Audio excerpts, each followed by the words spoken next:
Welcome to Sports Talk Weekly. I'm your host, Chris Jester, and this is our first episode, and I hope everybody out there is going to enjoy the episode tonight. We got a lot of things on the hand. We got the last week's Super Bowl to talk about. Andrew Bynum signing with the Indiana Pacers. We're going to talk about that. And I'm joined on the panel tonight by Craig Kellerman. Craig, how are you doing tonight? I'm doing good. All right, and then we're also joined by Randy Bellew. Randy, how are you doing? Hey, what's going on, guys? And running the boards, we got Mike Payton. Mike, how you doing? Absolutely tremendous. Just spent the day watching Army crush Navy, and then get crushed in return. What a weird twist of events. All right. I think we have a caller already. We're going to go ahead and go to 407. All right, here we go. It's me. Hey, caller, how are you doing? Hello, it's Manny. It's Manny. How you doing, Manny? Doing good. Can you guys hear me from here? Yeah. Yep. Yeah, good stuff. Well, I got to get out of break in like 5 minutes, but I can chill for a bit. All right, cool. This is Manny. He was also going to be a host on the show tonight. He ended up having to work, but all right, cool. Nice to have you on here. All right, so first thing we're going to talk about, last week's Super Bowl, obviously was a close, good game. The Seahawks thrashed the Broncos. Yeah, I wouldn't say it was a good game. No, not at all. It's a good game for a Seahawks fan. Yeah, you can tell from the crowd, too. Yeah. What did you guys think of the MVP, the person who won the MVP? What did you think about that? Well, I think that if there was a way they gave it to the whole defensive squad for the Seahawks, because, I mean, there were so many plays. I also thought Cam Chancellor, just because of the effort they put in and the difference in the game he made, even though he didn't have the interception return, I thought he was just huge in that game for the Seahawks. Yeah, I definitely agree with what you're saying. That the Seattle defense as a whole was really what won that game for them, and you can't really give it to one player. The guy who did get it, I don't even remember his name anymore, but he had an interception and a fumble recovery, so I think that's why he got it. I almost would have given it to Russell Wilson. He played such a good game, and it was really up to him if they won that game or not. Yeah. We actually have another caller on the line, so I'm gonna switch over to him. Caller, how are you doing? Hey, it's Nick. Hey, Nick, how are you doing? Good. It was Malcolm Smith was the guy's name, by the way. Malcolm Smith, there you go. Yeah. Couldn't remember. I didn't even know who the guy was till the game, so that's really cool. Neither did I. Was Malcolm Smith the guy? Was Malcolm Smith the guy you would have given it to, or would you have given it to somebody else? I would agree with you on Russell Wilson. I thought he played a phenomenal game. I mean, it really was hard to pick someone from that Seattle defense because they were all on their game from start to finish. Absolutely. They rattled Peyton Manning. He looked old out there. Hey, could we have given Peyton Manning the MVP for the Seahawks? That's a possibility. Almost. Yeah. Man, it took a while to get over the shock of that one. Xbox fanboy in the chat is saying MVP shouldn't been Harvin. He probably means Harvin. Yeah. Should have been Harvin. The return touchdown was a nail in the coffin. That's a good point. Yeah. Percy Harvin, another option. He actually almost had 2 touchdowns. They took one away, but definitely could have been a possibility. So, anybody else have any other opinions on who could have or should have been the MVP? Yeah, I was gonna go with Percy Harmon and or Russell Wilson as well. I mean, figure like this Seattle's offensively ruled this fucking game. I mean, all of their wideouts and everything that they did was almost perfection. So Seattle, yeah, they played a perfect game, honestly, and they were clearly the better team. I know people who put money on the Seahawks, and those people probably benefited really well and were comfortable after the first quarter with their bet. So that's good. Absolutely. I mean, really, the Seahawks defense outscored the Broncos. Period. The Seahawks had a return for a touchdown, and then they caused the safety on the first play. I mean, in a case like that, it's hard to say to give the MVP to Russell Wilson just because all he has to do is kind of just go in and manage the game. He doesn't necessarily have to go in and win it for him. He just has to make sure that he doesn't more than that. The game. But he did more than that. He made perfectly accurate throws and didn't get very many 3-and-outs. The numbers say he managed the game, but you could by watching that game, he made so many plays for them, like down the field. Like that was Russell Wilson all year. People complained about how his numbers dropped off towards the end of the year, but it's not always about the numbers. He made the plays for the Seahawks down the stretch. He didn't just manage the game. He played quarterback, and he did a really good job for them. So I don't mean like a Trent Dilfer, like a manage the game, but what I'm saying is he did not have to make spectacular over the top plays that Manning would have in order to win that game. The Broncos defense was so bad. I mean, had they won the Super Bowl, that would have been the second worst defense to win a Super Bowl of all time. I mean, they were bad on so many levels, and just that offense. I mean, I'm a Colts fan. We used to see it with Peyton all the time. That could carry you through the regular season, but once it gets to the playoffs, you're going to have that defense playing well in order if you want to hoist the trophy. And if you watched the Super Bowl with Trent Dilfer, it did not look like that. Trent Dilfer was missing everything. Yeah.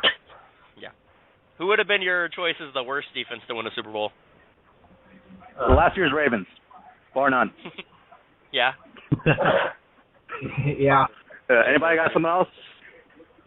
No, I actually got to agree with you on that one, Manny. Yeah. Maybe Marshawn Lynch. They allowed like everyone to get like 100 yards. That's really. Yeah, I mean, like the first 3 drives totaled 29 plays for 146 yards. I mean, they stomped all over them. Well, like Bo Jackson. Like Tecmo Bo. Yeah. Like went backwards and then came forward. That's like 146 yards. Yeah, that was like. I'll leave you guys here. I gotta get back to work. All right, dude. See ya. Take it easy, guys. Have a good Thanks show. for calling in. Have a good one. It's so hard to say, what could have happened because the Broncos in every facet of the game was just so bad. I mean, every part of their game plan just completely fell apart. I really felt like Denver had to come out right away and try to establish the run game and really get Noshawn Moreno going to be able to use the play action pass and have Manning have a chance against that defense. And they didn't even try to run the football. I think they ran it 7 times the entire game, and after a while they were down so much that they couldn't run the ball anymore. And at the beginning of the game, they just were trying to throw it way too much. The first 18 plays were all passes by Manning, and Seattle played to that game plan and just did not give them anything. No.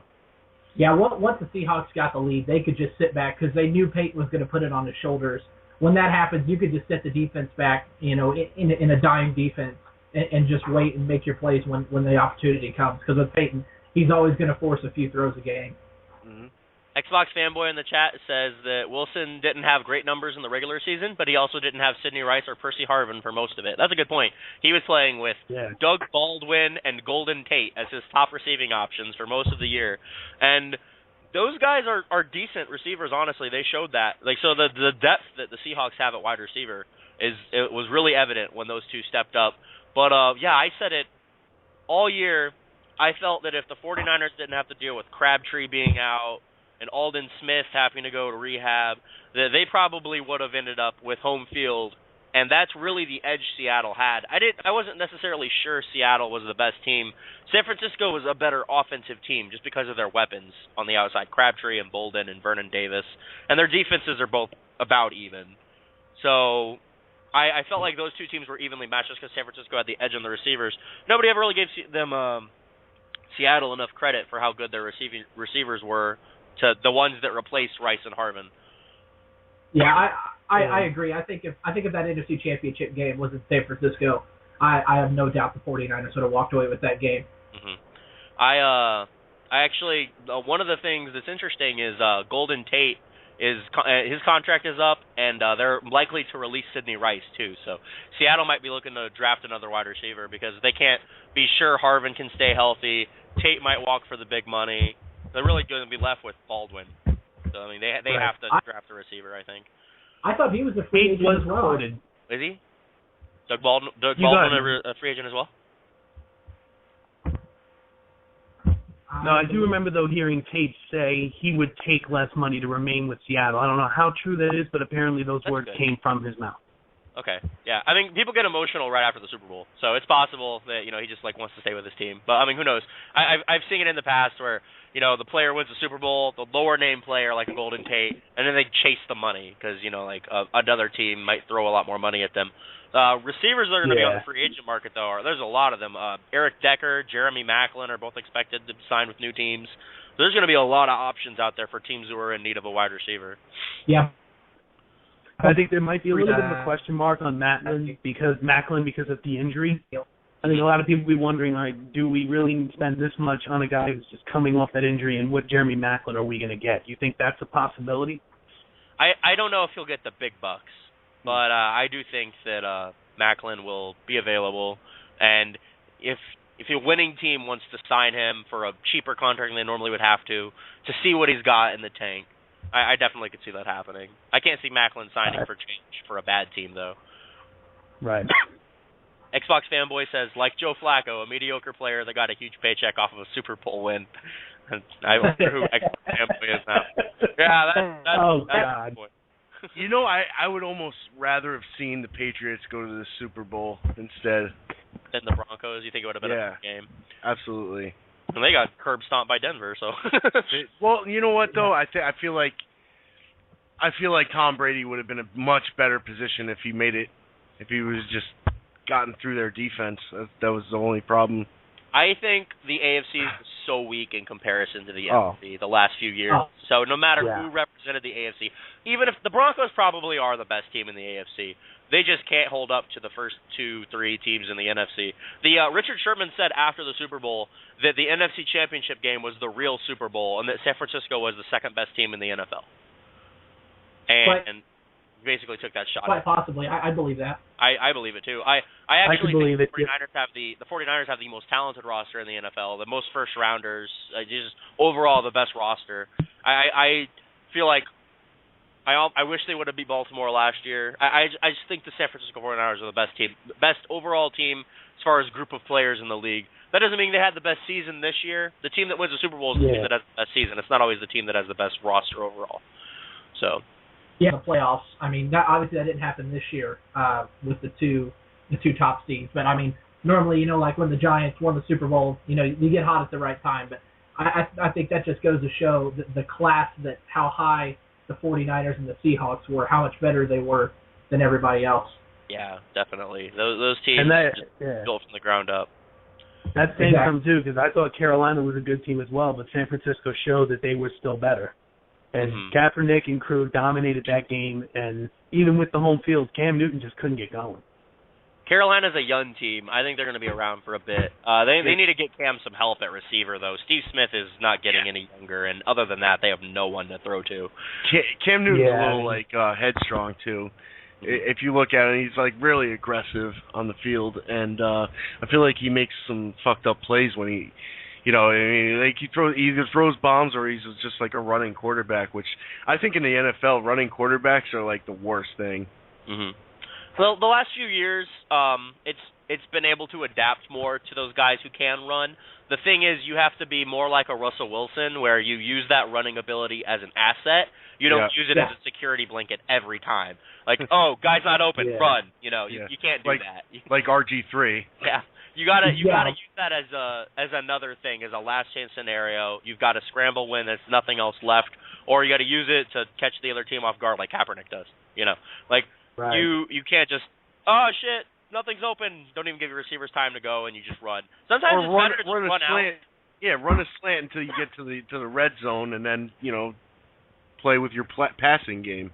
Sometimes it's better to run out a little bit to give them more time to get open. Don't necessarily scramble. Although Jeff Garcia once said, if you know you can get the first down, just get the first down.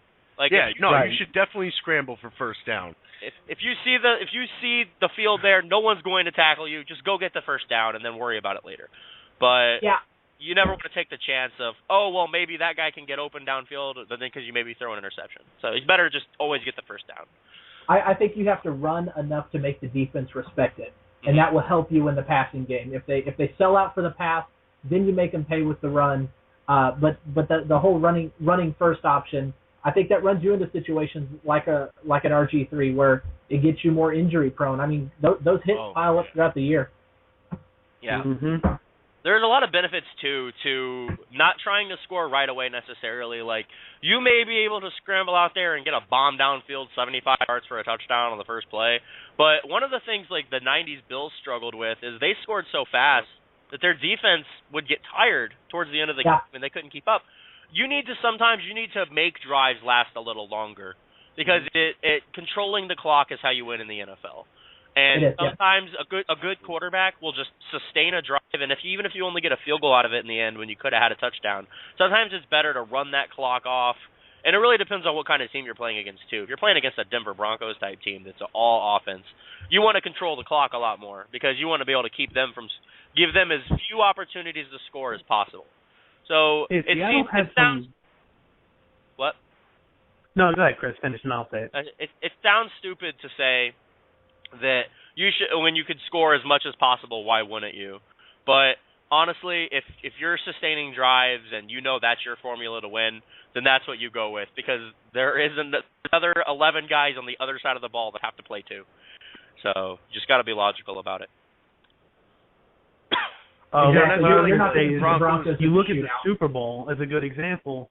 Even early on, when Seattle kept getting the ball back, those drives weren't like over the snap of fingers. They actually took some time to build up momentum, and they kept Peyton off the field, and yet he can't do anything when he's not on there.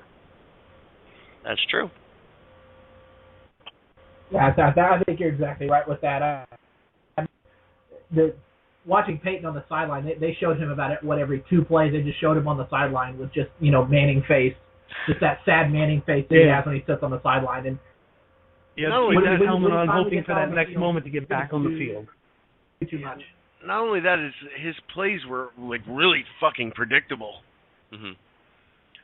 Like you know when he's exactly what he's gonna do. You know what I mean? Like especially watching him all season long.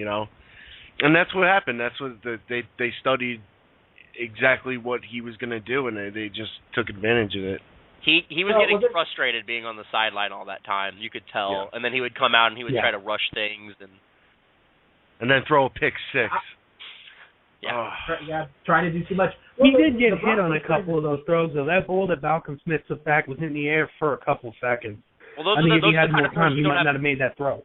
You can't take those throws then. You have to take the sack. Like, you can't rush the throw and get the ball turned over. If you know that you're not guaranteed going to get that ball to that receiver, you just take the hit. Like, quarterbacks too often in the NFL. I know it's easy to say that when I'm not getting chased around by 300-pound linemen. But, I mean, you got to – sometimes you got to just take the sack, man. You can't just chuck it out there because you're going to get picked off, and then you're not going to have a good time.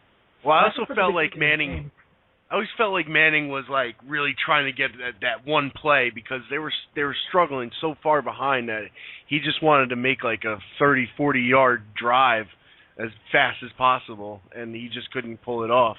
Yeah, he just got in a hurry because they were down so much, and he just tried to catch up as much as he could. Right. The thing about those big leads is like it pays off to be aggressive on defense when you know that you can beat the other team by sending more people, because Ryan Clady got hurt earlier this year. Denver's offensive line was never the same. No. Seattle knew they could bring enough pressure to frustrate Manning. And the thing is, when you bring pressure like that and you get aggressive and you force turnovers and you get a sizable lead, that lead will just snowball the more you send pressure. And when you have that cushion of a 21-3 lead or a 28-3 lead, you can just keep sending pressure because it doesn't matter if they beat you on a big play once out of 7 plays. If you're killing them every other play, because you have such a big lead, they get 1. Okay, now we can be a little more careful. But if you're ahead and you know they can't beat you off the blocks, that lead is gonna snowball and it's gonna be so insurmountable. They're not gonna be able to catch up from that. They're not gonna have enough time in the game. That's when you're controlling the clock comes in, and like the other quarterback's just gonna make rushing throws and they're just gonna throw too much because that makes them one-dimensional. There's just too many things that happen once the lead gets so big like that, and it snowballs like that when the teams get aggressive on defense. I hate when teams go in to prevent defense at the end of games because it just gives the other team 3 points.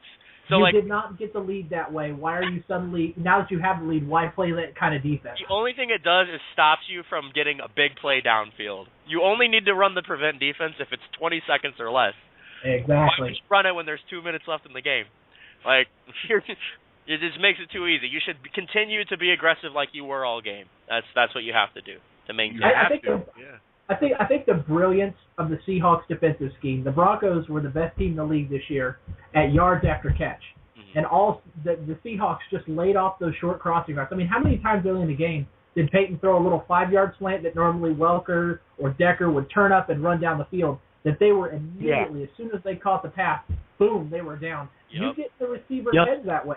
I mean, those guys were hearing footsteps every time the ball was coming. You saw a lot of uncharacteristic drops from the Broncos later on in that game, and I think it was set because of the tone by the Seahawks defense. They gave them those 5-yard pass routes, and then they said, okay, you're not going to get any more, and you're going to get punished for it. I think that was just huge early in the game. And like you said, I think that's part of the Broncos' game plan was a little bit too predictable, a little bit too much of what they did during the season. And, I mean, they played right into the Seahawks' strength. I think you got to give them a lot of credit for their defensive scheme in the game. Yeah, Seattle's like a nightmare mismatch for the Broncos. Their strength is their secondary. What's Denver's strength? Their passing offense. Like it did not look good for the Broncos going into that game because if Seattle runs the clock and their offense is on the field versus Denver's defense, Seattle's going to win that matchup every time. Denver could not stop those weapons at all.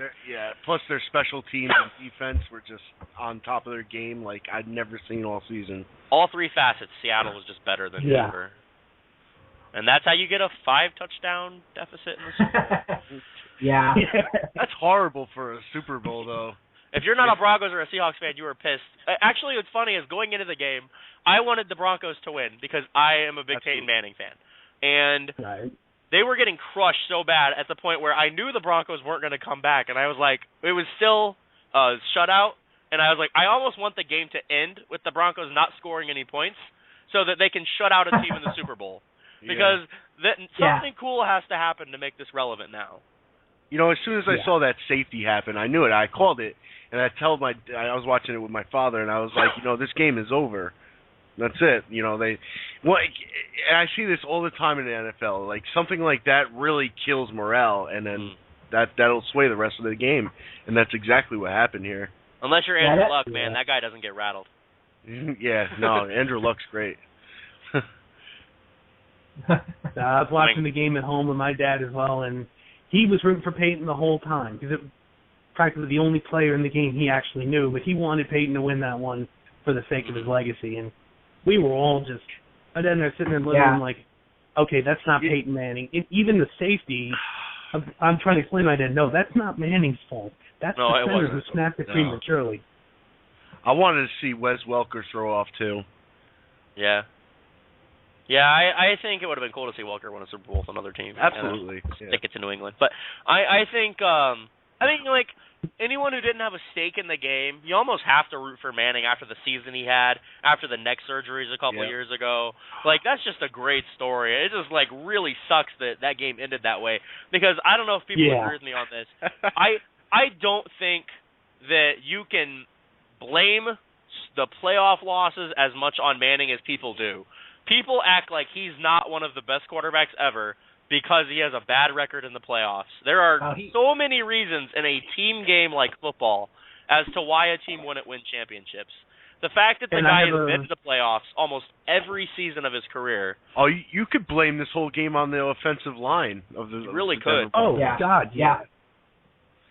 I mean, the one thing, you know, people always want to compare Manning to Brady.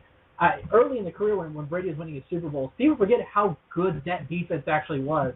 And when Peyton first came along, I mean, that was always Indianapolis' struggle was can they play enough defense to win the Super Bowl? And the year they won the Super Bowl, the defense almost carried them. I mean, the game I think they played the Ravens that year in the playoffs, they didn't even score a touchdown when they won. You know, I think they kicked 5 field goals. 5 field goals. So, I mean, Peyton when he was in Indy, and then now with Denver this year, it was the defense just let them down completely. And every time. You put too much on that offense, Peyton tries to do too much, he throws bad interceptions. It's how he is. He's still one of the greatest of all time, no doubt about it. And people will judge him unfairly. But, you know, people give him the credit when he wins the MVP, even though that's not just him. He unfortunately takes the brunt of that blame when they lose. Yeah. I would argue that if Drew Bledsoe had been the quarterback, the Patriots would win those same Super Bowls. And I'm a huge Tom Brady supporter. That guy always calm, cool, and collected, in big games. Yep. And but at the same time, like you said, the Super Bowls they won, the defenses were amazing talent all the way across the board, from the defensive line all the way back to the defensive backs. Everywhere, talent everywhere. Very good offenses. Belichick's a genius. They were tremendous teams, and they haven't won a Super Bowl since 2004. So, I mean, everybody who's like all on Brady, you got to remember it's a team game, and it's not just the quarterback. And I mean, the Patriots haven't won in a while either. The thing is, those two teams consistently make the playoffs. Teams that Manning has been on and teams that Brady has been on. Almost every year those guys have been in the league, they've made the playoffs. So you've got to give something to them for that. Because let's put it this way. You take Peyton Manning off the Broncos, they are maybe a 5-win team. You put Peyton Manning on a team like injury. You put Peyton Manning on the 49ers, and they win like 5 Super Bowls. Look out. Yeah. Well, I mean, look at when Peyton left Indianapolis. I mean, they did sign Curtis Painter, who was one of the worst quarterbacks to ever start in the NFL. But, I mean, you took him away from that team, and they were nothing. I mean, and Tom Brady a couple years ago goes down with an injury. Matt Castle, a guy we never heard of, has some limited success and goes on to another team from it, which he didn't do so great once he left. I mean, I think it just goes to show you that, yes, you can have that premier, that A-list quarterback, but you still have to build a good team around them. You really do. Yeah. Also, Curtis Painter was a plan to sabotage the Colts so they could get Andrew Luck, by the way. Another good example, though, Chris, to what you were saying about Manning was the year they were hosting Pittsburgh in the playoff game, and Jerome Bettis fumbled the football that Indy drove down the field and nearly won. Pittsburgh almost gave that game back, and that was on a missed field goal kick that they lost that home game. Way to go, man. You can't blame that on Peyton. Yeah, you can't. No. Yeah. And people still say, it's Peyton's fault. No. Bettis even fumbled the ball. Indianapolis took it way into Pittsburgh territory and put in was it Vanderjagt at the time, I think? Yeah. And he missed the kick. Gave them the game. Front kicker. And you wonders why Peyton called him an idiot. He wonders why Peyton called him an idiot. But like I said, it goes to show you that the quarterback, if you have a premier quarterback, they're going to get the praise, like when Brady won his Super Bowls with such a great defense. Everybody talks about it's Tom Brady. But, Peyton, if he loses in the playoffs, he gets the blame. It's how the NFL works. It's how the media interprets the NFL works. The quarterback they look at the quarterback as like the leader. Yep. Exactly. They look at him as like a leader, and the leader gets the glory when you succeed, but they take the blame when they fail. It happens in a lot of sports, honestly. You look at whoever the best player is on the other teams, like LeBron James will get all the blame and all of the glory if the Heat are good or bad, and Kevin Durant with the Thunder. Even if LeBron is a 44th game and they still lose, it's LeBron's fault. Oh, that happened a lot when he was in Cleveland. Yeah. That did. He's the entire reason they're even around relevant. Yeah, it's his fault. Yeah, they shouldn't still be pissed about him leaving. They should just be thankful when he gave them. And if anybody thinks he's actually going to go back, look at the disarray that team is in, and then try and say, he'll go back. Yeah, he has nothing to make right there. He did everything he could with teams that had no business being in the playoffs. It's like you said, Chris. You take LeBron off that Cavaliers team. You saw what happened that next season. They went from a 60-win team to a 20-win team.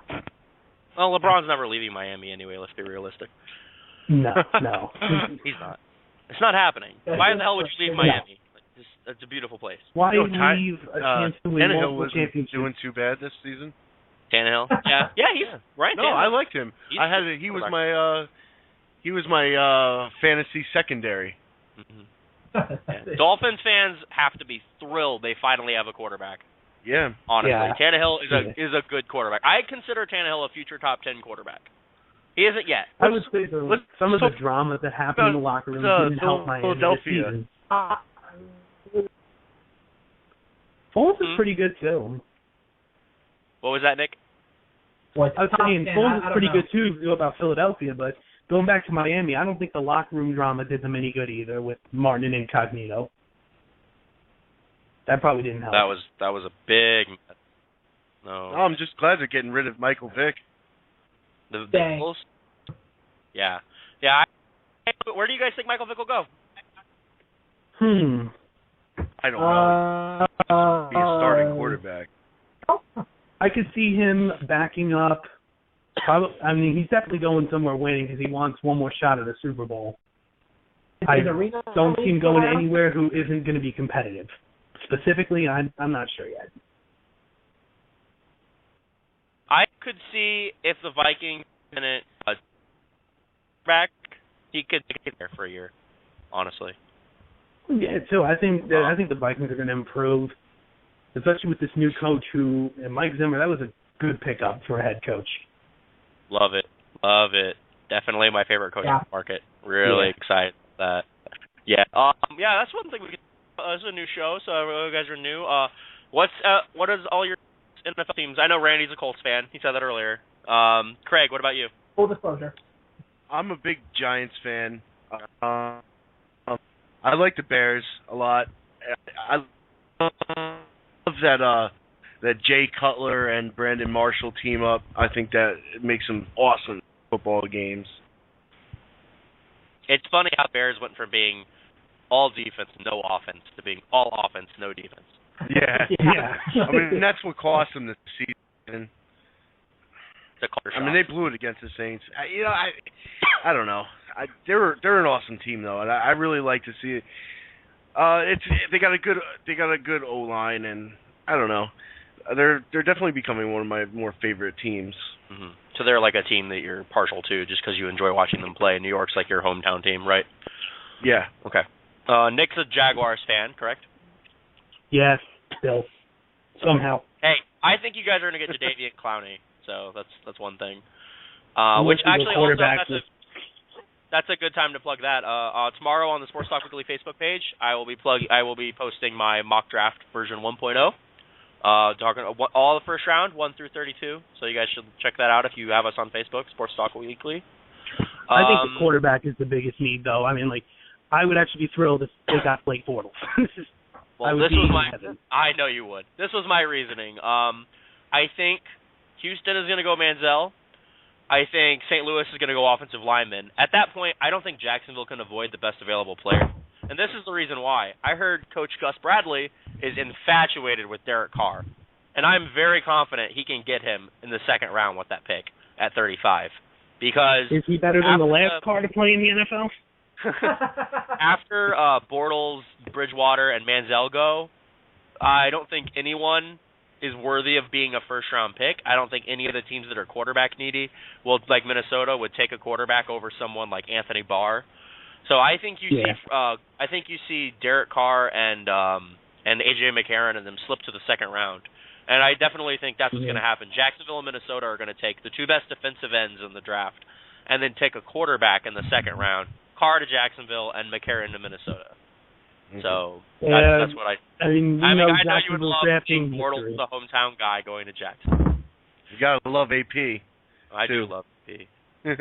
Yeah, he was recently voted the one player everybody wants to see in the Super Bowl. Yeah, definitely. I would love to see him in the Super Bowl, unless we lose, because then I'll cry and hang myself on the What I fear, though, the most, Chris, is Jacksonville's drafting history speaks for itself. The meme is still funny no matter how old it is. Drafting a punter in the third round over Russell Wilson when I even said, please, take Russell. Mm-hmm. Yeah. And then, what was it, Tyson Alualu the year we could have had Tim Tebow? But you should be glad that didn't happen. They at least would have filled seats. At least we would have gotten those stupid tarps out of Everbank Field. Still better? Yeah. Yeah, and I won't argue that one bit. Tebow would have put butts in the seats at the very least. Oh, yeah. He was loved. Well, then they had a rally, actually, last year. Was it last year? Yeah. And they tried to get people to drop him. Nobody listened. They were still committed to Gabbard, which I don't understand why, because even though he can't stay healthy, even when he is, his performance speaks for itself. And, there was a couple times this season I was glad I wasn't able to watch the games. Worst starting quarterback in the NFL by far. Yeah. And, I actually remember the Seahawks-Jaguars game when the Seahawks were thumping the Jaguars. They said the Seahawks' second string is better than the Jaguars' entire starting lineup. And that was probably yeah, I mean, the first half of the season, we didn't win a single game. We barely won our first game against Tennessee, and we were losing to the ranks of, obviously we were playing San Fran, St. Louis, Seattle, Indy. We were playing Kansas City, Denver. I mean, yeah, that's not exactly a favorable schedule, but the embarrassing blowout, it was just unreal. Yeah. Yeah, AFC South this past year got NFC West and AFC West, so that was a tough schedule for anyone in the conference or in the division. But Jacksonville, yeah, that's just a parade of butt kicking. Yeah, I'm really big on the system in place being designed to make the bad teams better. That's the whole point of why we let them pick high. I don't think Houston and St. Louis are as bad off as Jacksonville. So I really want to see Jacksonville get Clowney, who is the best player in the draft. I think Houston will go with the quarterback. I really think Jacksonville needs that centerpiece, that guy who is their J.J. Watt, their Adrian Peterson, their Peyton Manning. Yeah. You know, they need someone like that. The leader on the defense was Kozlowski. Kozlowski was the defensive leader, and as good as he is, you know, he's not getting any younger either. He's been in the league for quite some time now. And a lot of the rest of the guys are very young. We lost Jeremy Mincey after the regular season. He went to Denver for the playoffs. I doubt he'll come back. Losing Terrence Knighton actually hurt us more than I thought it would. He was really good. I actually miss him in the defensive line. I mean, the team needs a lot of help. Let's face it. Jacksonville has so many holes. They just need a lot. Yeah. And Chris, you can vouch for me. Guys. I'll support that team no matter how bad they are. Mm-hmm. But boy, do they need help. I think the best thing for them is to get someone like Clowney. They'll still be bad next year, but they'll be picking high again. So they'll get 2 superstar players, and that should help them start to turn it around. They don't even have to rush to get a quarterback this year because they could get one next year. Yeah, because I think this year the AFC I think the quarterback is that last piece. Mm-hmm. What was their record for the season? They were the Jacksonville 4-12. Yeah. 4-12. Okay. Yeah, 0-8 in the first half of the season, 4-4 in the second half. Ouch. Well, the first half of the schedule was the toughest. That's when we had Denver, San Fran, Seattle, Indy. We didn't play Houston until the second half. Those were 2 of our 4 wins. Yeah. If we'd played Houston every game this season, we would have went undefeated. Right? Yeah, I'm sure it did feel good to beat them. We swept Houston, split with Tennessee, and obviously got swept by Indy. We didn't deserve to beat Indy in either one of those games. Mm. Who do you guys think is the guy to look out for come May draft time or April? Clowney. You think it'll be Clowney? You think Clowney will be the number 1 pick, or you think they'll go quarterback? I think they'll go quarterback. The they'll more go quarterback. I look into it, the more I read into it, it's looking towards Manziel. But I honestly think it's not even a contest that Clowney is the best ready for NFL player. I'm just not convinced of Manziel. The way he runs away from defensive ends, he can do that in college. I don't think he's going to have that freedom. The NFL linemen are so much faster. Yeah. I just don't see him right away making a big impact.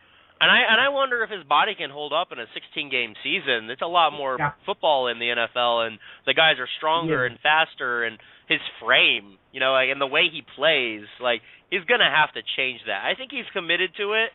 I do think there's some question marks there, and that's what I'm leaning towards Houston taking Clowney away, because you have all these 3 quarterbacks. They're all good in their own way, and they all have positives, but they also have question marks. There's less question marks with Clowney than anyone else, and when you're picking that high, you got to make sure you nail it. Because if you nail that pick, you're hoisting the Lombardi Trophy in a couple years. If Houston takes Clowney, gets a different quarterback and some other means, and that quarterback pans out for them, then Houston could very well be a Super Bowl team in 2 years. I would love to see a scenario where Houston drafts Clowney and puts him with Watt. They let Schaub try to play 1 more year.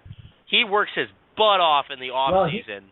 And lights it up next year. Comeback player of the year. Houston's back in the playoffs. how he went from being a guy who led the league in passing a few years ago and has been this staple of consistency. There was never any problems before the season, and then all of a sudden, Schaub had a stretch of a few bad games, and he got rattled, and it just ruined his season. And also, Houston had a lot of injuries this year, and they looked like a bad team. Schaub could get one more shot, and it wouldn't be a bad thing. Yeah, it's the last year of his contract this year, too, so he's playing for a contract. Oh, yeah. I would not be opposed to that. Keenum did not win a single game for them. No, 0. No, he did not.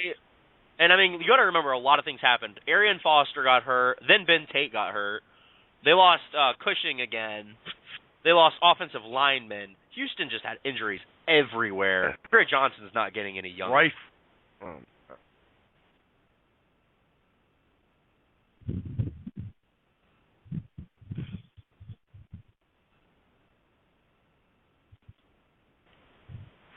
How long have we been off? 2 seconds. Okay. Oh, I Yeah. thought it was just me. No, it is technical difficulties. But yeah, I definitely think that could be a route Houston goes.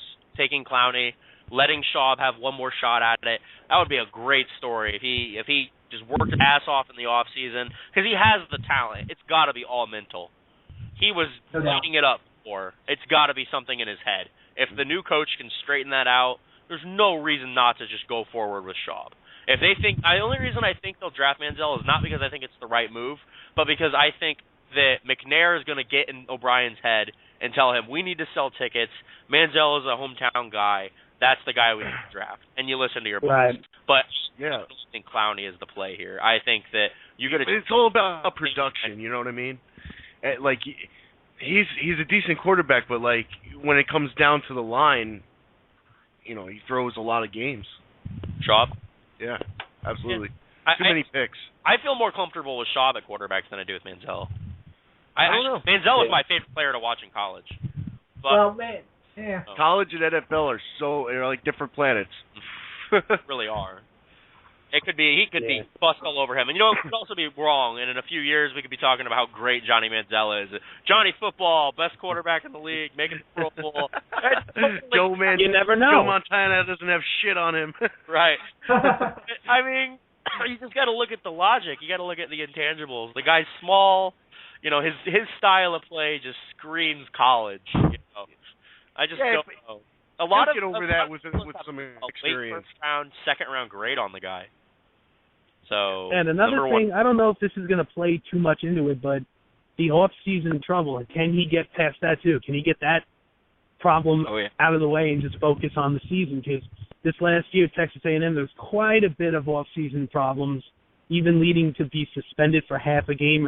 Not much in college, but in the NFL, you're probably not going to get half a game. You might get one or more, depending on what you do. But if I'm Manziel, you know, that has got to go. It's like, I got to focus on football now.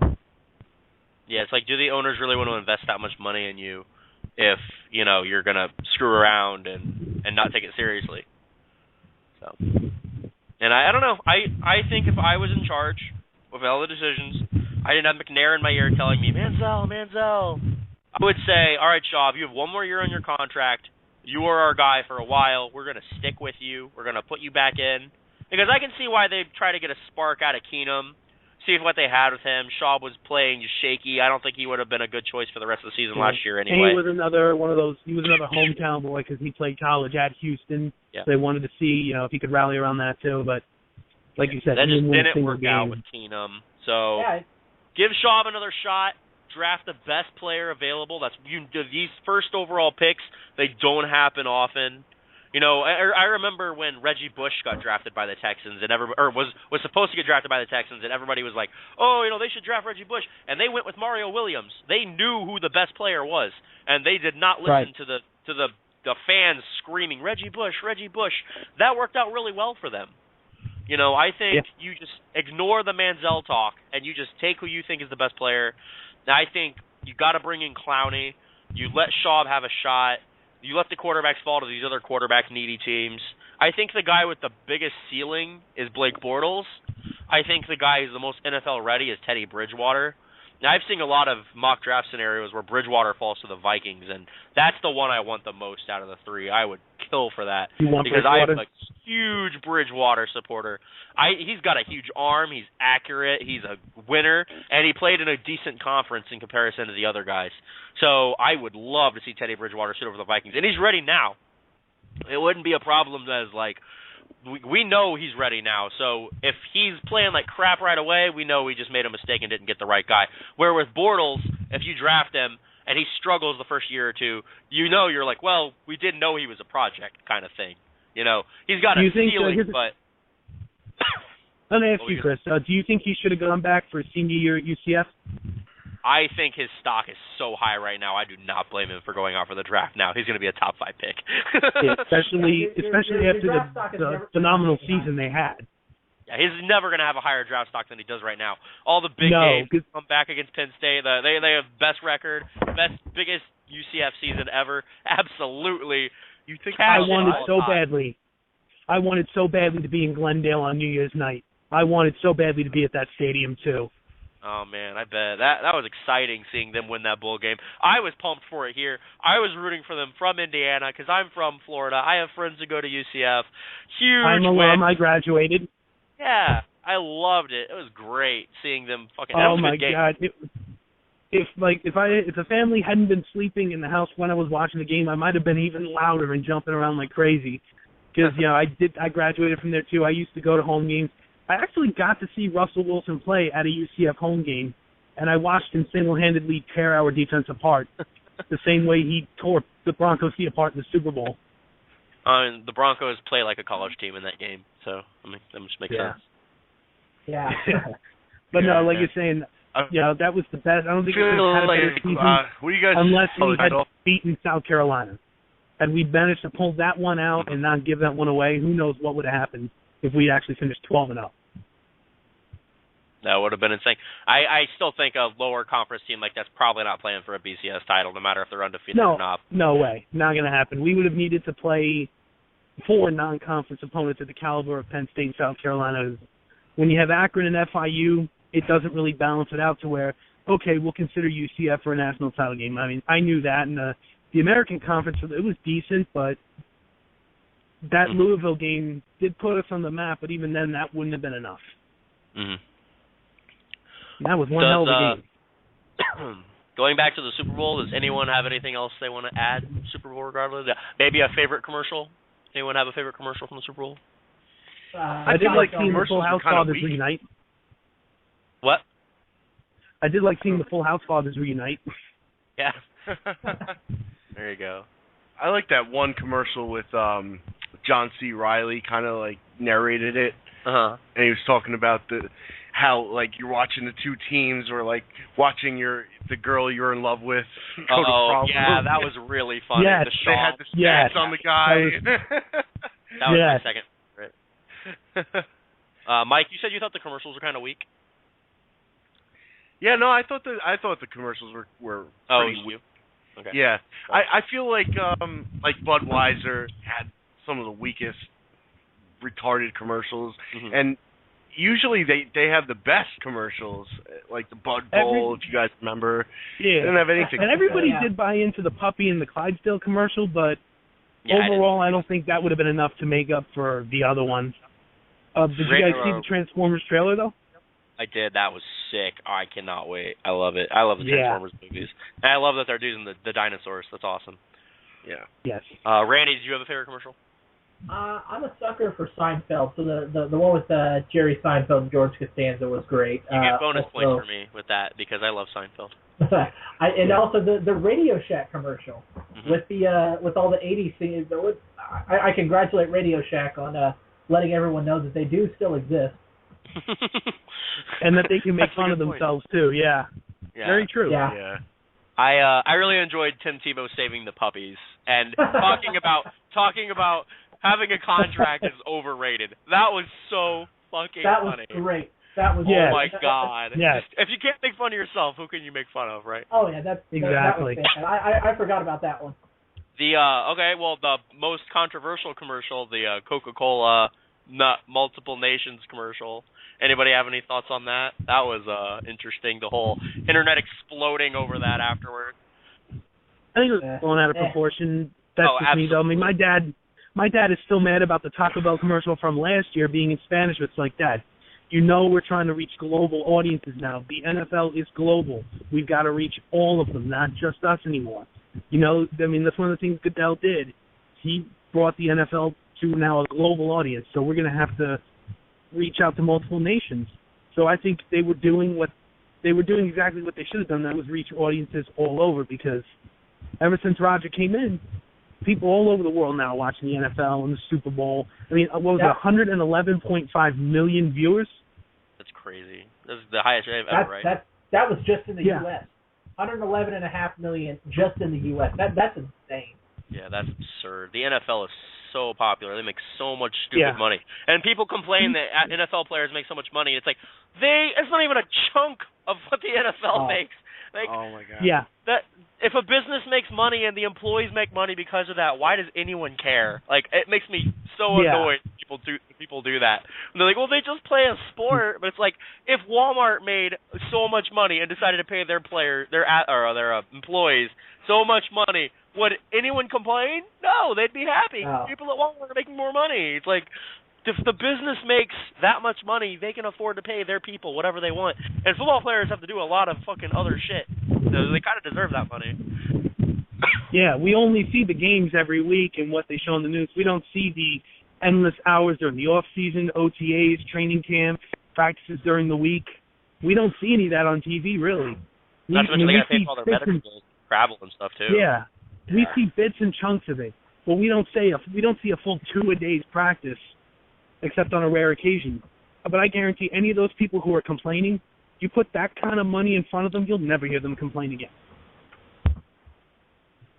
Yeah, that's true. If they were getting paid that, they'd be happy with it. So. Well, exactly. Especially when you consider the average NFL player is less than 2 years. Mm-hmm. You know, most of those guys, you see the big gaudy contracts, but, you know, it's the small percentage of guys that make that kind of money and play for 15 years. A lot of those guys are in there for the minimum, stay 2 or 3 years, and then that's it. You're right. That is true. Plus, think about that. They make enough money just off the TV contracts. They make so much just off that. I mean, that stuff is just, that money is just absurd. Agreed. But going back to your question, Chris, no, overall, to sum it up, it was definitely blown out of proportion. They were doing exactly what they needed to do, Coca-Cola, and that was reach out to audiences worldwide, build more of a repertoire. It's what any business, if they're smart, should do. I thought it was a good commercial. Like, I thought that, I mean, like, it wasn't like a fun commercial, but I understood it. I think that people overreacted completely. It's like honestly, it's ridiculous because first of all, it wasn't even our national anthem. And second of all, America is like a melting pot. You know, they were saying that we're a bunch of different nations. You know, everybody all over, and you know that's what Coke was trying to say. And you see all these tweets all over, some by military people, which really caught me off guard. Just like, oh well, I'll stick with Pepsi if it means that Pepsi like really cares about America, unlike Coke. And I'm like, what the hell? Where did they say they don't like America? Like, you're nuts. I don't know why. At no point do they say that. It's actually the opposite. I feel like they did it to like rile up people like that too. You know, and of course, controversy it made it that much does create business. Coke is getting attention because of it. Whether you love the commercial or hate it, you're giving them attention. If you don't like it, you don't want to give it to them, don't even talk about it. Yeah, that's true. Exactly. We're giving them attention. Although we don't hate it nearly as much as some of those people do, but whether you hate it or love it, you talk about it, you're giving them attention.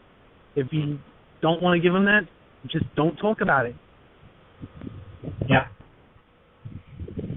If you guys want to call in and talk about anything, the number is 760-512-7247. If you have any thoughts you want to talk about, NBA, NFL, any other sport, you want to talk about the commercials, that's the number to reach us at. So go ahead and give that a call if you want to call in.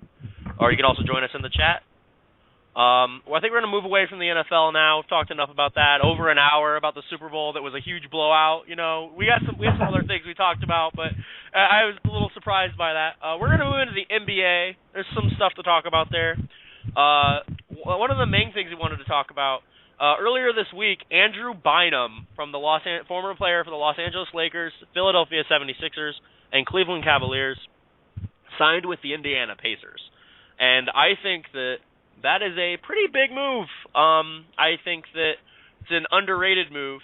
He's not going to donate a lot of minutes, but when you get a guy as talented as Andrew Bynum on the bench, and you look at the Pacers roster on paper now, and they've got Scola and Bynum and Hibbert and George and Hill, and they are so deep. And after a while, you have to wonder if Miami's big three, as fucking great as they are, can they handle a team that deep in a 7-game series? Miami, they have their strengths, but at the same time, are they as good of an overall team as the Pacers? I'm going to bring it to Randy first because I know he's a Pacers fan. Let the homer get out of the way. So. Okay. Well, personally, I think the Bynum signing, like you said before, he is not coming in here to be the guy. You sign him for a $1 million contract. The Pacers don't have to worry about the luxury tax this year. They'll have to worry about it next year once some of the newer contracts come in. But, I think it's a low-risk signing. And people talk about breaking up the chemistry. You're talking about a guy that's going to come in and play 12 to 14 minutes a game. He's going to be coming off the bench. But, I think you also have, you have guys like Larry Bird. He's smart. Remember, that's the guy that drafted Lance Stevenson, a guy who was coming out of Cincinnati. People said he's a character guy. He's going to have issues. And then also you got, everything I'm hearing from the players is saying, we're glad to have him here. It's great to have him as long as he comes in to help us.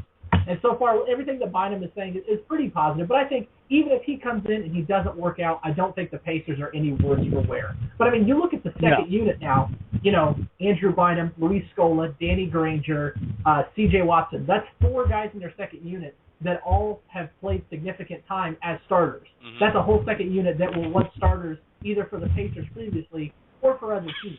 I look at it as a pretty low risk. All Bynum has to do is just be better than Jan Mahinmi. That's it. That creates some more offense on the second unit. He probably won't be as good of a defender as Mahinmi was, but you can live with that. And like you said, is Miami's big three better than the Pacers 10 or 12 that they'll have? It's really scary because there was a time when we were talking about Andrew Bynum as the best center in the NBA. Top 5. Is he better than Dwight Howard? Was a conversation we were having 2 years ago. And now he's playing for the Pacers on the bench. And like you said, it's a low-risk move. This doesn't hurt them at all if it doesn't work out. He comes in, he sits on the bench, he behaves himself. The team doesn't fall apart if they get him. That's the thing. Cleveland rolled the dice on him, expected him to be the other guy with Kyrie. Did not work out. Huge mistake. No. Indiana, bringing him in as a reserve role, he's going to contribute. That's what Bynum needs to do at this point. Bynum almost talked about retiring before he signed with Cleveland because he was just like, am I ever going to be healthy enough to play forever again? He's kind of in a Greg Oden role now where he's just kind of got to get his body back in shape, sit on the bench, use your size. Hey, that's the thing. Miami cannot handle the size of Hibbert and Bynum. There's just so much size there now.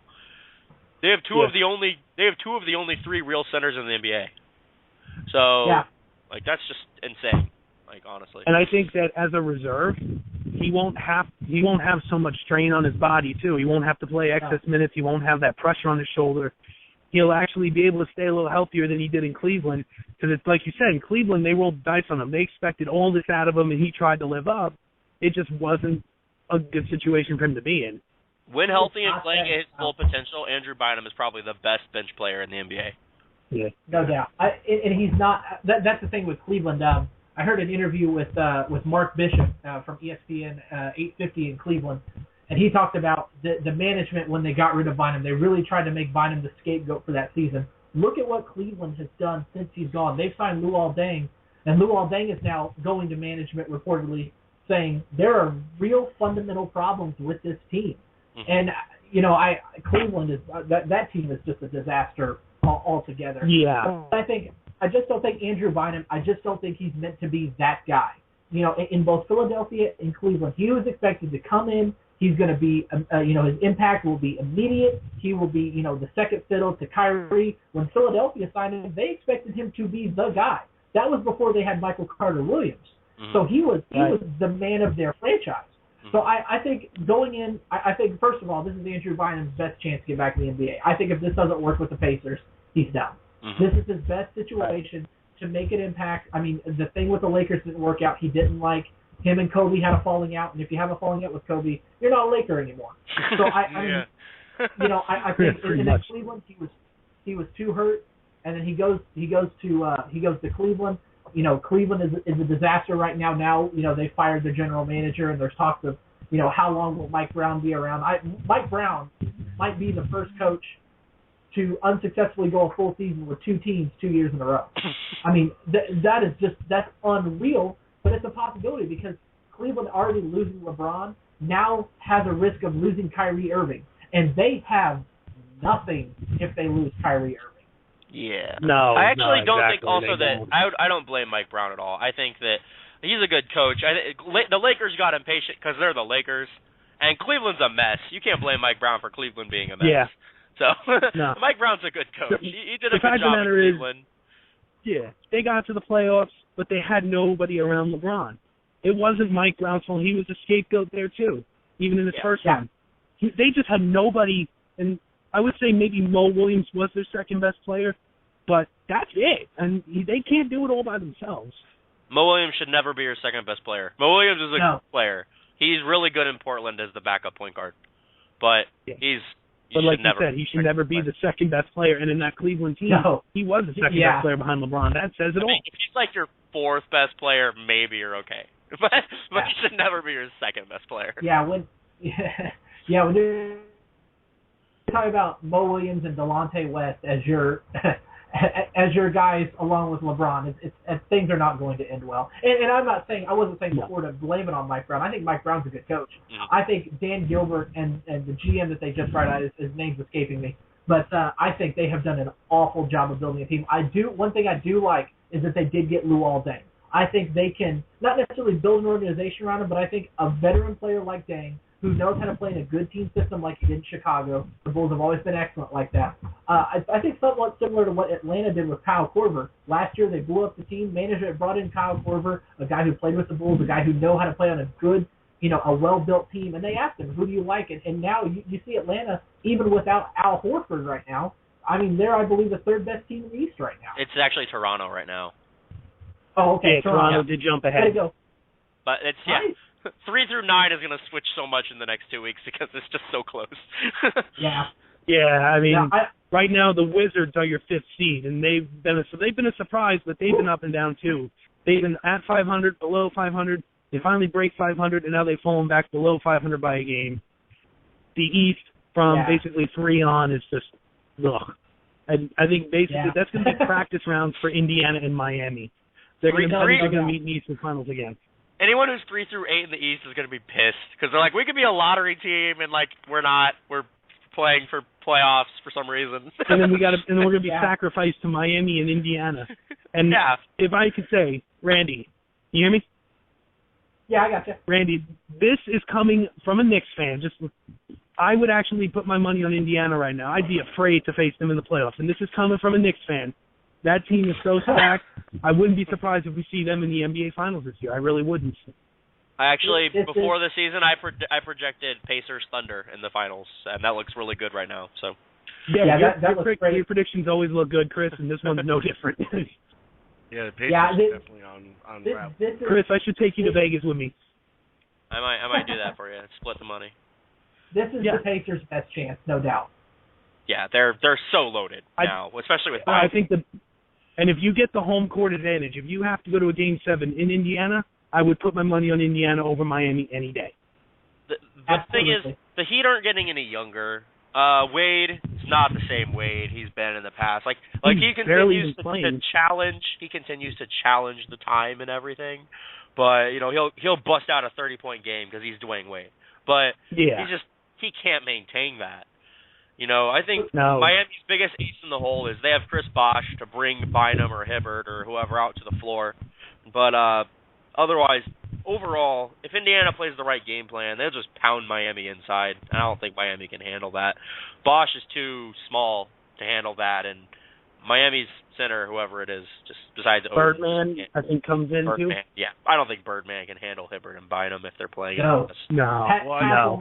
I think the Heat were originally supposed to get Bynum.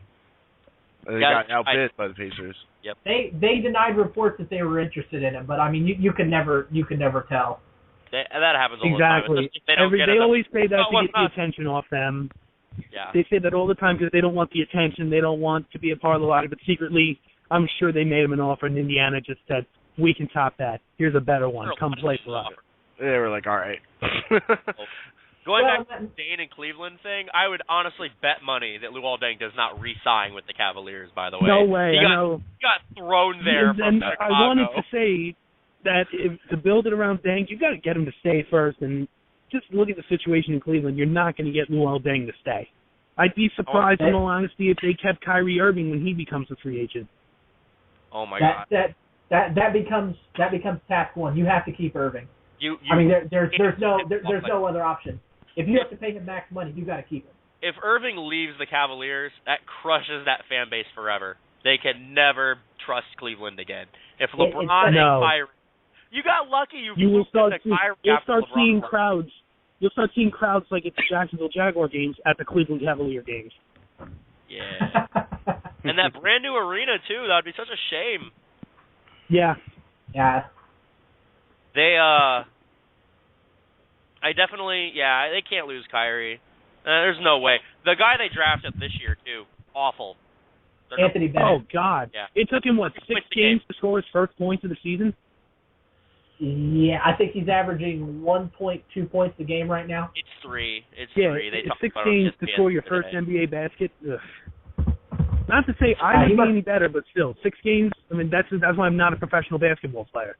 Yeah, when you're a lottery pick, you're a little more is expected. And everybody was like, "Huh?" when they drafted him with the first pick, and then I they're know. like, "Maybe you know what they're doing?" No, they don't. That's a gamble. You can't fuck up when you have Kyrie Irving right in front of your face or LeBron James. But when it's a decision you have to make, you don't trust Cleveland. That's the problem. Well, the All-Star game has a new format. Randy, do you want to talk about that? I know you had the deets on that. Yeah, the Slam Dunk Contest is going to have a new format this year. It's actually going to be East versus West. There will actually be an East team consisting of 3 dunkers and a West team consisting of 3 dunkers. The 3 for the East will be Paul George of the Indiana Pacers, Terrence Ross of the Toronto Raptors, John Wall of the Washington Wizards, Harrison Barnes of the Golden State Warriors, Ben Nakamura of the Sacramento Kings, and Damian Lillard of the Portland Trail Blazers. Kind of an interesting format this year. They'll do a freestyle round for 90 seconds. All 3 dunkers will be out on the floor simultaneously. Basically, they just have 90 seconds to do whatever crazy thing they can come up with. The judges will then pick who was better, the East or the West, and then the winner gets to decide the matchups. For instance, if the East, then Paul George can say, "Hey, I'll go against Barnes," or whatever. And then they will do head-to-head matchups, one-on-one, and then the judges will pick a winner of each round. And then the first conference to win 3 rounds will be the team winner. And then the fans will decide the quote-unquote dunker of the night, which will be the individual award. So kind of mixes it up a little bit. I think the bigger thing this year is people we've actually heard of. Paul George, John Wall, Damian Lillard, who, off note, he was balling last night. The Blazers-Pacers game. I love to watch Portland play. I think they did fantastic. But great to see people we've actually heard of, good ball players instead of just guys that can jump in the dunk contest. Mm-hmm. Agreed. Yeah, that was one of the thing about the All-Star game and the slam dunk contest and the three-point shootout and all that stuff before was if the people you don't know, you don't have any interest in watching it. It's like when the Pro Bowl in the NFL was left with just the backup choices. Like when it's the 6th and 7th and 8th choices at quarterback, you don't care anymore. It's not the Pro Bowl. It's the really good player. Exactly. And, yeah. and that's not how even that really good. I mean, 15 touchdowns and 10 interceptions that year in a Pro Bowl that was already controversial for being moved from Hawaii to Miami, only to have to be moved back. And David Garrard can get in. I mean, he was a good quarterback, but that season he stunk up the joint and still got into the Pro Bowl. Yeah. Hey, Jeremiah Bell is a former Pro Bowler. That's all I have to say. So, but yeah, so I'm happy that they got names in the dunk contest. I would love to see someone like LeBron play in the dunk contest. That would just make everyone watch. If LeBron was in the dunk contest, LeBron, Durant, Blake Griffin, yeah. How come LeBron's not in it? Why would he? He doesn't need to. I mean, what? He's the best player in the world. His popularity is not going to grow any more by being in it. Now, mind you, I'm with you. I would love to see the best players in the league do it. But if you're LeBron, you have nothing to gain and everything to lose. If he goes in the dunk contest and loses, he'll never hear the end of it. Yeah, that's true. Yeah, I don't feel like he would true. lose. I feel like LeBron would pull some sick shit out. Oh, yeah. I mean, that's what I would want to see. I'd want to see just how creative LeBron could get. The same with Durant. Yeah. Those guys are the best dunkers in the league, but their position as dunkers is already established without ever even being in a slam dunk contest. They have nothing to gain. You're right about that. It's nice to see the new guys, but names actually get a chance to establish more of a name for themselves. Like what is Lillard showing what he can dunk doesn't really do anything else. Like we already know Lillard's a freaking stud, but like, hey, you know what? Why not have him in the dunk contest? Let him show some stuff, you know. Also, I'm really glad Terrence Ross is in it because that guy's a badass in the dunk contest. John Wall will be good to watch too, as well as Ben McLemore. That guy can fly. Mm-hmm. Is there any other things you guys want to talk about? Any other general sports related shit you guys have on your mind? Baseball topic. How do you guys feel about A-Rod deciding to drop his lawsuit and accept his season-long suspension? It's an admittance of guilt. He knows. Get out. Yeah. He knows. He's not even it's not worth it. Yeah. Sit at home. The fact he would even file a lawsuit in the first shows how delusional that guy really is. Mm-hmm. Yeah. And his reasoning was basically he just said he didn't want to burn any bridges, that when he retires he wants to stay in the game as maybe a broadcaster or a partial owner, and he feared being blackballed by Pete Rose. Do you guys think that will happen anyway, even with this decision he's making to drop this lawsuit and maybe try to calm the anger of the players union? Yeah, he just wants to secure his future in the MLB. Mm-hmm. Well, he stopped fighting it. He's in damage control mode now. He's kind of said, okay, I'm not going to fight this anymore. You know, I'm trying not to drag this out for any long. It's gone way too long as it is. I mean, I think he's just trying to, you know, damage control himself for post-career. I think his Hall of Fame chances are gone. But yeah, like I said, he wants to try to stay involved in the game somehow. Yeah, I mean, he made an illustrious career out of it. Yeah. All for naught. I'll tell you what, Barry Bonds will never go in the Hall of Fame, and he hell of a lot deserves to be in the Hall of Fame more than Alex Rodriguez.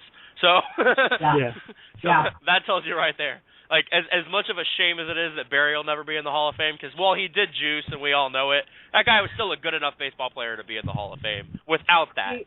But in the era, he was a stud anyway. Yeah, but it's just a shame. But, yeah, if he's not going to be in, no, they're way too picky. A-Rod will never make the Hall of Fame, no matter what. One thing about juicing, too, like, it's still your ability to hit home runs and stuff. I mean, steroids will make you stronger and stuff, but, like, you're still, like, it's all skill. Oh, yeah. There's other things that Barry was really good at, too, besides hitting home runs. Like, he could have got in on everything else without the home runs.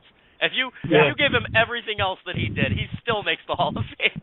So, like, it's ridiculous. The Baseball Hall of Fame has no credibility to me. It holds no water. There's too many people out of it that should be in it. They're so big. And another thing about home runs, you still have to time it and get the right pitch. If you don't get the right spot on the bat, no matter how powerful you are, you could still easily just fly out. Plus, let's be honest, maybe 95% of baseball players do steroids anyway. I was actually about to say that. Like, that's one problem with this is the problem wasn't that these guys were taking steroids. The problem was with baseball. Everyone, especially at that time, that was era, doing steroids. That's just the way it was. And actually, a person I'm a big fan of, JBL, on his podcast, made a very good point about this. Put him in there, put an asterisk if you had to, because, you know, what about all the people who played in the 1920s who didn't have to bat against black pitchers? You know, why isn't that a problem that you could put them in the Hall of Fame?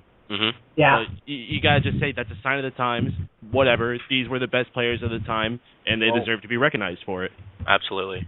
Well, these are just the guys that got caught. That was it. That's what it comes down to. Yep. I said that kind of attached that same thing to the Bill Belichick Spygate thing. I feel like everybody does that. It's just Bill's the one who got caught. So you can't put an asterisk next to Belichick's name because, let's be real. Do you really think that no other coach in the NFL has ever tried to send just a casual person with a camera to a practice? They're open to the public. So what's stopping you from having that happen? Yeah. Well, and not to mention you're talking about those are kind of connected with the Bill Belichick and Alex Rodriguez. I think both of those situations were blown so out of proportion because of the perceived unlikability of those guys. Mm-hmm. A lot of people don't like Bill Belichick. So if there's something that they could needle him about a situation, and the same with Alex Rodriguez, a lot of people even before the steroids were not big fans of his. So any chance they could have, to bring him down, it was blown up so huge. I think the Spygate thing was blown so far out of proportion. But people don't like Bill Belichick, so it was the one thing they could hold on to that could possibly try to bring him down, try to bring his name down. Yeah, definitely. I have an interesting question. Do you think all the hate for the Patriots is because of Belichick, or do you think people hate him because he's the Patriots head coach? If he were to go to another team, do you think these people would hate him as much, or do you think that it's the team itself that gained him so much hate? I think it's a couple things. I think, first of all, when you have a team like the Patriots or the Steelers or the Lakers or whatever, the Yankees, it's a team that's always successful. People are bitter towards success. Yeah. And if a team is doing too well, they just don't like them. It's kind of like why hipsters are a thing. They don't like things that are too good, Yeah. So I think that you have that aspect, which makes people not like the Patriots.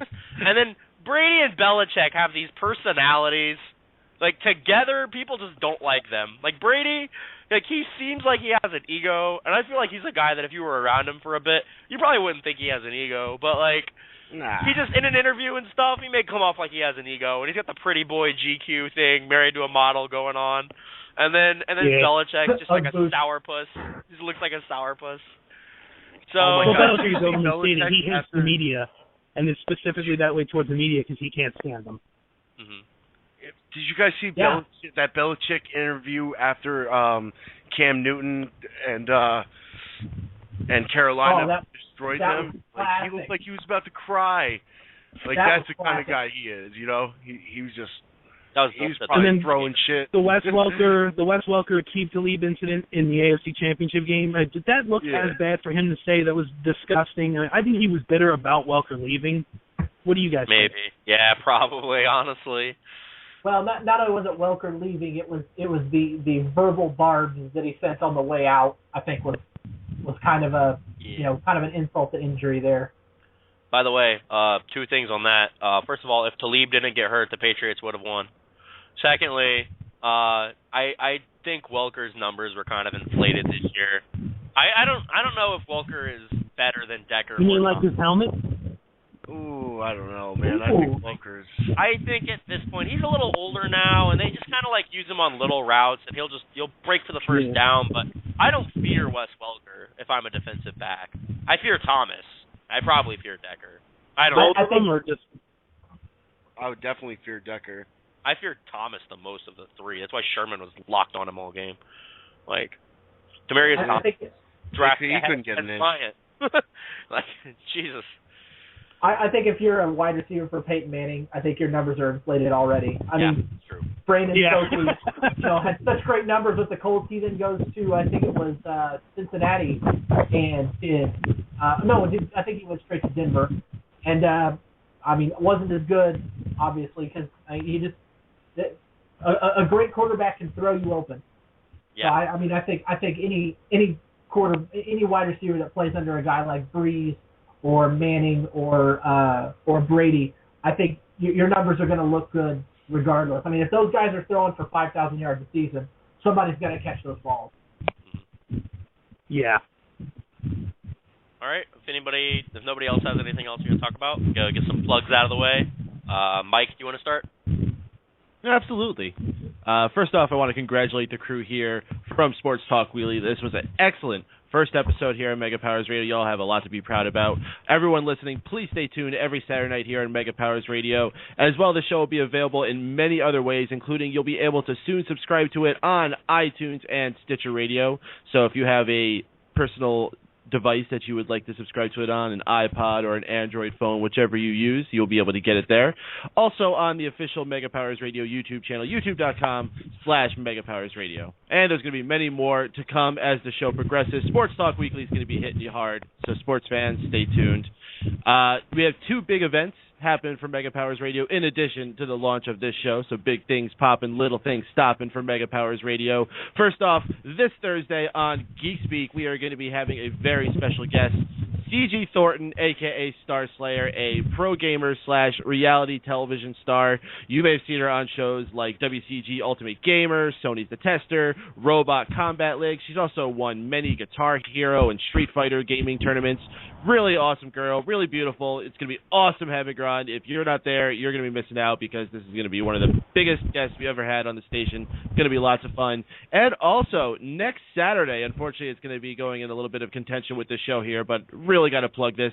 The Daceman Show, which normally airs on Wednesdays, is going to be doing a 24-hour Gaming for a Cause.